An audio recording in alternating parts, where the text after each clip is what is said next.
लेकिन ऐसा नहीं सोचना है कि हम मतलब बिल्कुल जो बिग सिटीज़ है वहाँ से हम दूर हैं तो हम चेस नहीं खेल सकते, अच्छा नहीं कर सकते, ऐसा नहीं है। मैं जैसे बिहार के एक छपरा मतलब छोटा सा डिस्ट्रिक्ट है, वहाँ पे इवन आज के डेट में भी ऐसा मतलब ना कोई चेस का कल्चर है, ना कोई एक्टिव चेस एसोसिएशन है। मैं more than I think 100 books chess के पढ़ चुका हूँ, एंड जिसका जो इवन मैं आज से 20 ईयर्स पहले पढ़ा हुआ था, लेकिन फिर भी अभी तक उसका कंसेप्ट इतना क्लियर है कि डेफिनेटली मतलब मेरा गेम का जब मैं पहला नेशनल खेला उसमें जॉइंट सेकंड रैंक आया था मेरा, 5th rank, and next national खेला उसमें मैं नेशनल चैम्पियन भी हुआ। तो जनरली मतलब चेस में ऐसा रहता है कि हम लोग खुद से भी मतलब इसमें एटलीस्ट इनिशियल लेवल पे हम लोग खुद के प्रैक्टिस से भी कर सकते हैं। एंड मैं इसलिए कह सकता हूँ क्योंकि फ़र्स्ट ऑफ ऑल मेरा कभी भी कोई पर्सनल कोचेस नहीं रहा, एंड इवन मेरे घर पे भी कोई चेस का माहौल था नहीं, कोई नहीं खेलता था। एंड ऊपर से मेरे घर में एजुकेशन के ऐसा माहौल है कि मतलब मेरे घर में IAS IPS डॉक्टर्स मतलब सभी एजुकेशन लाइन में ऐसा है कि इनिशियली तो मेरे फादर मना भी कर रहे थे कि नहीं स्पोर्ट्स में क्यों जाना है, करके पढ़ाई करो अच्छे से। लेकिन जी मेरा नाम राहुल संगमा है, मैं इंटरनेशनल मास्टर हूँ। मेरा होम टाउन बिहार में है, लेकिन अभी मैं गुजरात अहमदाबाद में रहता हूँ और स्पोर्ट्स कोटे पे ही रेलवे में जॉब करता हूँ मैं, जिसमें मुझे स्पोर्ट्स का सब बेनिफिट वगैरह मतलब जैसे टूर्नामेंट खेलने के लिए लीव्स एंड सब कुछ फैसिलिटीज़ वगैरह मिलता है। सो मैं चेस स्टार्ट किया था ऑलमोस्ट 98 के अराउंड में। जब मैं पहला नेशनल खेला उसमें जॉइंट सेकंड रैंक आया था मेरा, 5th rank, and next national खेला उसमें मैं नेशनल चैम्पियन भी हुआ। तो जनरली मतलब चेस में ऐसा रहता है कि हम लोग खुद से भी मतलब इसमें एटलीस्ट इनिशियल लेवल पे हम लोग खुद के प्रैक्टिस से भी कर सकते हैं। एंड मैं इसलिए कह सकता हूँ क्योंकि फ़र्स्ट ऑफ ऑल मेरा कभी भी कोई पर्सनल कोचेस नहीं रहा, एंड इवन मेरे घर पे भी कोई चेस का माहौल था नहीं, कोई नहीं खेलता था। एंड ऊपर से मेरे घर में एजुकेशन के ऐसा माहौल है कि मतलब मेरे घर में IAS IPS डॉक्टर्स मतलब सभी एजुकेशन लाइन में ऐसा है कि इनिशियली तो मेरे फादर मना भी कर रहे थे कि नहीं स्पोर्ट्स में क्यों जाना है, करके पढ़ाई करो अच्छे से।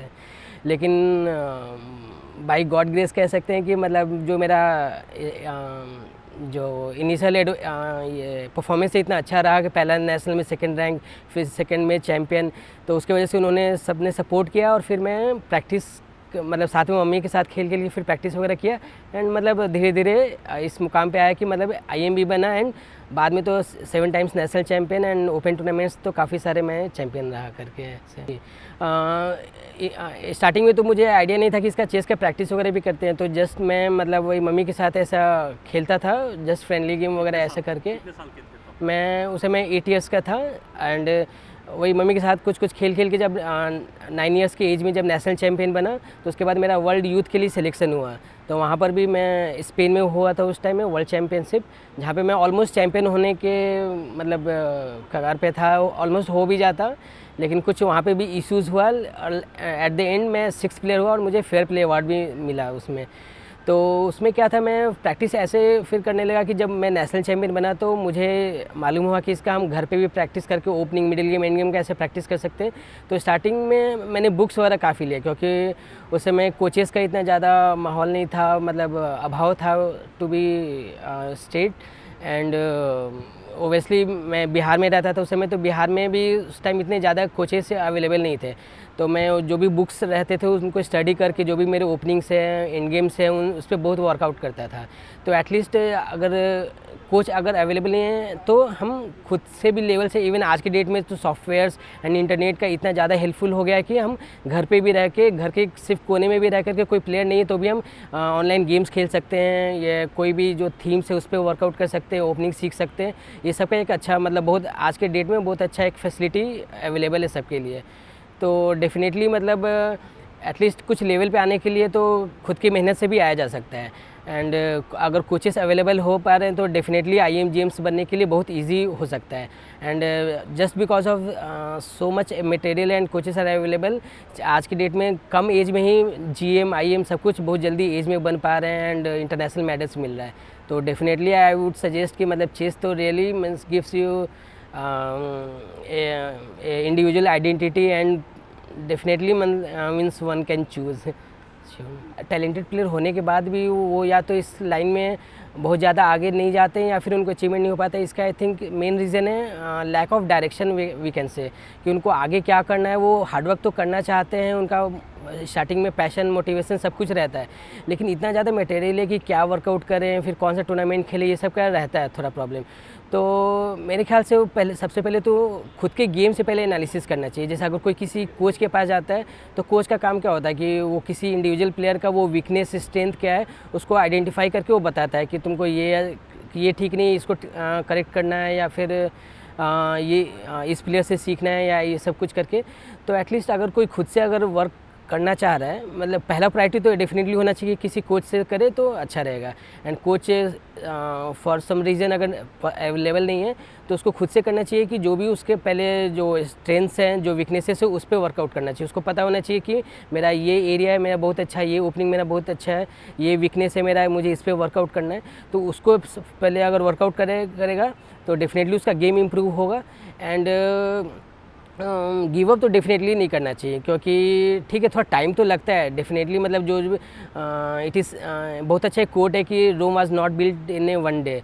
सो थोड़ा टाइम लगेगा, लेकिन डेफिनेटली विथ टाइम धीरे धीरे आएंगे ही। क्योंकि even in my case also, even after becoming 3 times national champion, 3 or 4 times I was about मेरा 11th and 12th का वो बोर्ड रिजल्ट आ गया था। तो पापा ने अब कहा था कि नहीं अब वापस से अब तुम्हें स्टडीज़ में अब आ जाओ करके।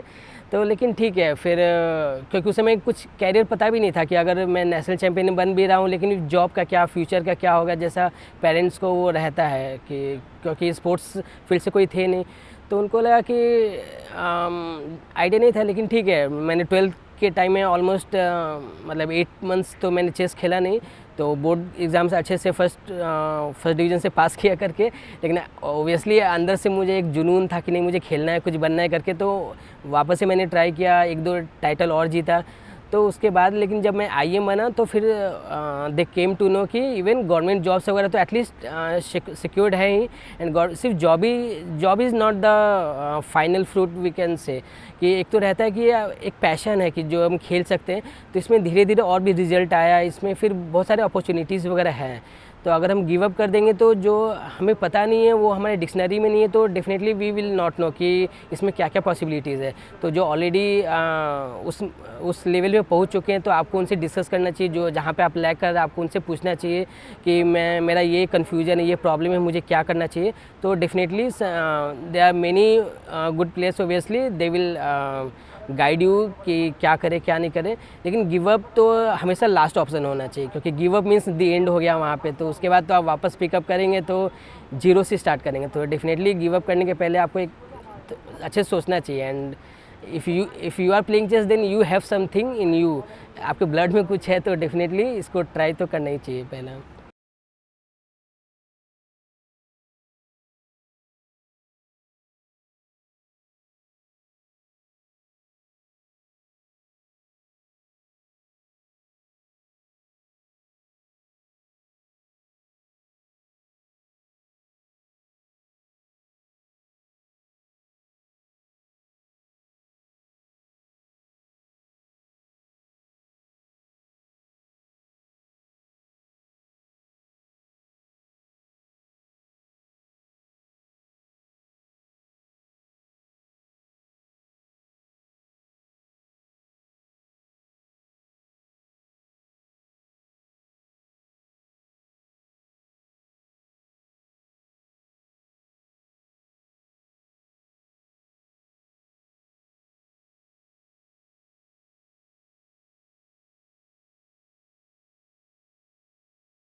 खरीद कैसे लाना होगा।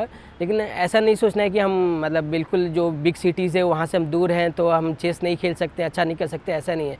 मैं जैसे बिहार के एक छपरा मतलब छोटा सा डिस्ट्रिक्ट है, वहाँ पे इवन आज के डेट में भी ऐसा मतलब ना कोई चेस का कल्चर है, ना कोई एक्टिव चेस एसोसिएशन है। लेकिन स्टिल वहाँ पे अभी भी प्लेयर्स आते हैं। एंड मैं भी वहाँ से निकल के इस लेवल तक आ पाया। तो इसलिए ऐसा नहीं सोचना चाहिए कि रिमोट एरिया में अब चेस का प्रैक्टिस नहीं हो सकता है। आपको बस घर पे मतलब एक सिंसियरली आपको वर्कआउट करना है एंड जो भी आपका जहाँ पे लैग कर रहे हैं आपको उस पर वर्कआउट करना है, तो गेम इम्प्रूव होगा ही होगा। तो हाँ, बुक्स को मैं कह सकता हूँ कि है उससे मतलब इवन दिस बुक्स को ही लिविंग थिंग नहीं है, लेकिन मेरा चेस कोच मैं कह सकता हूँ उनको है। मैं more than I think 100 books chess के पढ़ चुका हूँ एंड जिसका जो इवन मैं आज से 20 ईयर्स पहले पढ़ा हुआ था, लेकिन फिर भी अभी तक उसका कंसेप्ट इतना क्लियर है कि डेफिनेटली मतलब मेरा गेम का लेवल का सारा क्रेडिट बुक्स को ही जाता है। एंड उसमें से भी मैं पर्टिकुलरली मार्क डोडस्की एक थे, बहुत अच्छे मतलब grand master I must say, अभी वो नहीं रहे, लेकिन उनके बुक्स का बहुत बड़ा इम्पैक्ट है मेरे गेम में। एंड उनकी काफ़ी सारी सीरीज़ है बुक्स की, मतलब 6-7 बुक्स है उनके, तो डेफिनेटली वो पढ़ना चाहिए। मतलब मार्क डोडस्की है, आज की डेट में जैकब एगार्ड है, यूसुपोव हैं, इनके अवरुक हैं, इनके एटलीस्ट जो मतलब बहुत अच्छे राइटर्स हैं। मतलब डेफिनेटली ऐसा जरूरी नहीं कि जो बहुत अच्छा प्लेयर है वो अच्छा राइटर भी हो, लेकिन ये बहुत अच्छे राइटर है जिनको बहुत अच्छा टीचिंग स्किल्स इनके बहुत अच्छा है, तो डेफिनेटली इनके बुक्स आप पढ़ें तो बहुत कुछ सीखने को मिलेगा।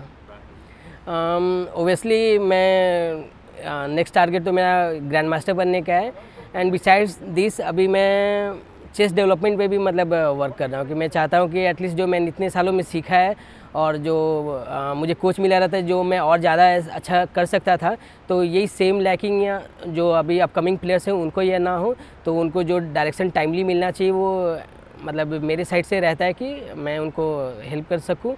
एंड चेस जितना ज़्यादा अच्छा मतलब वो खेल सके, जितना ज़्यादा टैलेंट है, तो मुझे भी खुशी होगी।